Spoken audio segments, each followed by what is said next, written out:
आपण पाहिलं असेल की मागील अनेक वर्षापासून या महापालिकेचे इलेक्शन झाले नाही। शहरात अनेक समस्याला तोंड हे नागरिकांना द्यावं लागत आहे। त्याच्यामुळे आरोग्याच्या संबंधित असतील, पाण्याच्या संबंधित असतील, रोड नाल्या असतील किंवा चंद्रपूर शहर हे औद्योगिक शहर म्हणून आहे, पण उद्योगधंद्याचा सगळ्यात मोठा प्रश्न या चंद्रपूर शहरात आहे। असे अनेक मुद्दे घेऊन आम्ही जनतेच्या समोर या निवडणुकीत समोर जाणार आहोत।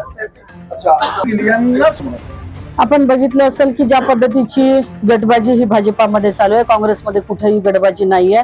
इव्हन एबी फॉर्म देत असताना देखील आपण पाहिलं असेल जवळपास 64 जागा या संगनमताने या ठिकाणी आपले जिल्ह्याचे नेते आदरणीय विजयभाऊ वडेट्टीवार असतील, मी स्वतः खासदार म्हणून असतील, जिल्हाध्यक्ष म्हणून सुभाष भाऊ असतील किंवा शहराचे अध्यक्ष म्हणून संतोष भाऊ या ठिकाणी असतील, सगळ्याच्या संगनमतानं 64 उमेदवारावरती एक शिक्कामोर्तब करून आपण त्या ठिकाणी माझी आणि विजयभाऊची जॉईंटली सही देखील आम्ही या ठिकाणी घेतली आहे। विषय राहिला होता फक्त 2 उमेदवाराचा, पण त्याच्यावर देखील आम्ही कुठेतरी ऍडजस्टमेंट करून आम्ही तयार झालो होतो। पण कुठलाही वाद हा काँग्रेसमध्ये नाही आहे। ही निवडणूक आम्ही सगळेजण म्हणजे विजयभाऊ असतील, मी असतील, आमचे जिल्हाध्यक्ष आणि काँग्रेसचे सगळे पदाधिकारी आणि कार्यकर्ते हे एकत्रित एकजुटीने लढणार आहोत।